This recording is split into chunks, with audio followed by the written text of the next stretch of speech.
नमस्कार, आप देख रहे हैं एम न्यूज 24/7। पेश है आज की सुर्खियां। डरने या पैनिक होने की जरूरत नहीं। मुख्यमंत्री नीतीश कुमार ने कहा है कि बिहार में कोरोना संक्रमितों को ठीक करने का दर राष्ट्रीय औसत से बेहतर है। कोरोना संक्रमित लगातार स्वस्थ होकर अपने घर जा रहे हैं। आज भी 459 लोग स्वस्थ होकर अपने घर लौटे हैं। इसलिए लोगों को कोरोना संक्रमण से डरने या पैनिक होने की जरूरत नहीं। मुख्यमंत्री ने कहा कि लोग धैर्य रखें, सचेत रहें एवं स्वयं जागरूक होकर सरकार के दिशा निर्देशों का पालन करते रहें। सोशल डिस्टेंसिंग का पालन करें और मास्क का जरूर प्रयोग करें। मुख्यमंत्री ने स्वास्थ्य विभाग को भी निर्देश दिया कि हर हाल में कोरोना संक्रमण जांच की संख्या बढ़ाएं तथा आइसोलेशन वार्ड में संभावित संक्रमितों की संख्या के अनुपात में वेंटिलेटर, ऑक्सीजन कंसंट्रेटर एवं अन्य जरूरी उपकरणों की पर्याप्त व्यवस्था सुनिश्चित करें। राजद और लोजपा के हुए एक सुर, चुनाव हो स्थगित। राज्य में कोरोना का संक्रमण तेजी से फैल रहा है। ऐसी स्थिति में राजद और लोजपा चुनाव नहीं चाहती है। तेजस्वी यादव ने शुक्रवार को ट्वीट कर विधानसभा चुनाव स्थगित करने की मांग की है। अपने ट्वीट में तेजस्वी ने लिखा कि मैं लाशों पर चुनाव कराने वाला अंतिम व्यक्ति बनूंगा। अगर नीतीश कुमार यह स्वीकार करते हैं कि कोरोना अभी भी संकट है तो चुनाव को स्थगित किया जा सकता है। स्थिति ठीक होने पर चुनाव कराया जाए। वहीं राजद के घटक दल लोजपा ने भी कोरोना संक्रमण की भयावहता को देखते हुए बिहार में विधानसभा चुनाव न कराने का सुझाव दिया है। चिराग पासवान ने कहा कि चुनाव आयोग को भी इस विषय पर सोचकर निर्णय लेना चाहिए। कहीं ऐसा न हो कि चुनाव के कारण एक बड़ी आबादी को खतरे में झोंक दिया जाए। इस महामारी के बीच चुनाव होने पर मतदान प्रतिशत भी काफी नीचे रह सकता है, जो लोकतंत्र के लिए ठीक नहीं है। खतरा बढ़ रहा है, अब हर 10वां शख्स कोरोना पॉजिटिव। बिहार में कोरोना अब खतरनाक रूप ले रहा है। कोरोना से 133 मौतें हो चुकी हैं। विकट परिस्थिति को भांपते हुए बिहार के अधिकांश जिलाधिकारी जिले में लॉकडाउन की घोषणा कर चुके हैं। हालांकि कोरोना को पराजित करने वालों की संख्या बिहार में अब भी ज्यादा है। शुक्रवार को सरकार द्वारा जारी आंकड़ों के आधार पर राज्य के कुल संक्रमितों की संख्या 14,330 है, जिसमें एक्टिव मरीज 3,946 है और 10,251 कोरोना संक्रमित मरीजों ने संक्रमण को पराजित करने में सफलता हासिल की है। हमें और ज्यादा सतर्क रहने की जरूरत है। भारी बारिश से उफनाई उत्तर बिहार की नदियां। नेपाल के साथ साथ उत्तर बिहार के तराई क्षेत्रों में पिछले 24 घंटे से जारी बारिश के बाद नदियों के जलस्तर में तेजी से वृद्धि होने लगी है। कई नदियां उफान पर लाल निशान तक आ गई है तो कई खतरे के निशान को पार कर गई है। इससे कई जगह तटबंधों पर दबाव बढ़ गया है। बागमती का जलस्तर बढ़ने के बाद मुजफ्फरपुर के औराई व कटरा में तटबंध के बीच बसे करीब आधा दर्जन गांव में बाढ़ का पानी फैल गया है। गंडक नदी के जलस्तर में वृद्धि के बाद मोतिहारी शिवहर मार्ग अवरुद्ध हो गया है। जल संसाधन विभाग ने कई जिलों में तटबंध पर दबाव बढ़ने के बाद अलर्ट जारी कर दिया है। आज विश्व जनसंख्या दिवस है। आज विश्व जनसंख्या दिवस है।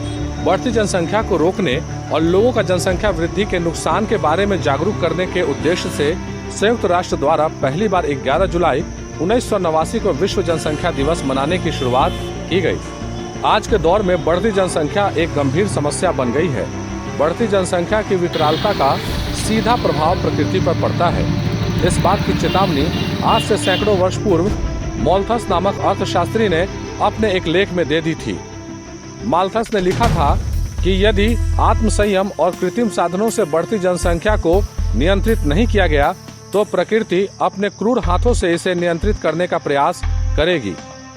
आज के दौर में माल्थस की बातें सच हो रही है।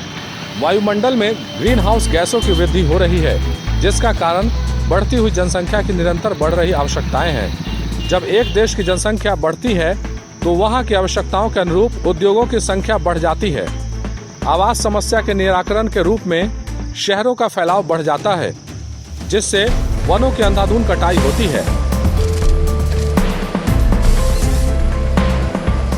दूर दूर बस रहे शहरों के बीच सामंजस्य स्थापित करने के बहाने वाहनों का प्रयोग बहुत अधिक बढ़ जाता है, जिससे वायु प्रदूषण की समस्या भी उतनी ही अधिक बढ़ जाती है। बढ़ती जनसंख्या की आवश्यकताओं को ध्यान में रखते हुए आज ईंधनों, कोयला और पेट्रोलियम जनित उद्योगों की संख्या में बढ़ोतरी हो रही है। अनुमानतः विश्व में प्रतिवर्ष लगभग 4.5 अरब टन जीवाश्म ईंधन की खपत हो रही है। जिसके फलस्वरूप कार्बन डाइऑक्साइड सहित सभी ग्रीन हाउस गैसें वायुमंडल में पहुंच रही हैं। क्लोरोफ्लोरोकार्बन गैस, जिसे वर्तमान में सबसे अधिक हानिकारक गैस माना जा रहा है, आजकल उद्योगों में बहुतायत से प्रयोग में लाई जा रही है। यहाँ तक कि एयर कंडीशनिंग व रेफ्रिजरेशन प्रक्रियाओं, औषधि निर्माण, इलेक्ट्रॉनिक उद्योग तथा फोम उद्योग आदि में इस गैस का प्रयोग इधर कुछ वर्षों में बहुत बढ़ गया है। इससे त्वचीय कैंसर जैसे घातक रोग उत्पन्न करने वाली अल्ट्रावायलेट किरणों का पृथ्वी पर रिसाव होने लगा है। बढ़ती जनसंख्या का सबसे प्रत्यक्ष प्रमाण जो देखने को मिलता है वह है शहरीकरण। जैसे जैसे जनसंख्या बढ़ती जाती है, आवास की समस्या भी बढ़ती जाती है और परिणाम स्वरूप शहर अनियमित रूप से फैलने लगते हैं। इस प्रक्रिया में सर्वाधिक हानि वनों की होती है, क्योंकि पेड़ पौधे कुछ औद्योगिक अवशेष जैसे सीसा, पारा, निकिल इत्यादि कणों को छानने का कार्य भी करते हैं। इसके अतिरिक्त वनों द्वारा ही हमारी पृथ्वी पर जलीय संतुलन बना रह पाया है, जो आज वनों की कमी के साथ असंतुलित हो रहे हैं। आज जिस गति से जनसंख्या बढ़ रही है, उससे कहीं अधिक तेजी से स्वचालित वाहनों की संख्या भी बढ़ रही है। फलस्वरूप जीवधारियों को मिल रहा है इन वाहनों द्वारा वायुमंडलों में छोड़ा गया जहरीला धुआं, जो विभिन्न प्रकार की बीमारियों को जन्म दे रहा है।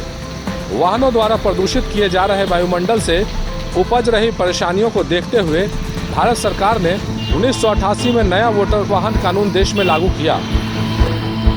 इसमें प्रदूषण फैलाने वालों के मालिकों को सजा देने का प्रावधान किया है, लेकिन फिर भी दिन पर दिन स्थिति भयावह रूप लेती जा रही है।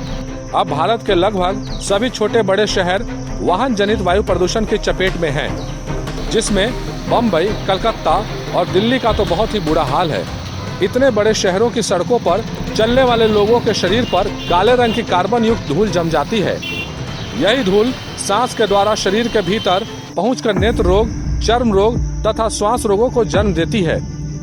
आज आवश्यकता है कि बढ़ती जनसंख्या पर कारगर रोक लगाई जाए, ताकि वर्तमान एवं भविष्य में आने वाली मानव पीढ़ियों को स्वस्थ पर्यावरण में जीवन व्यतीत करने का अवसर मिल सके।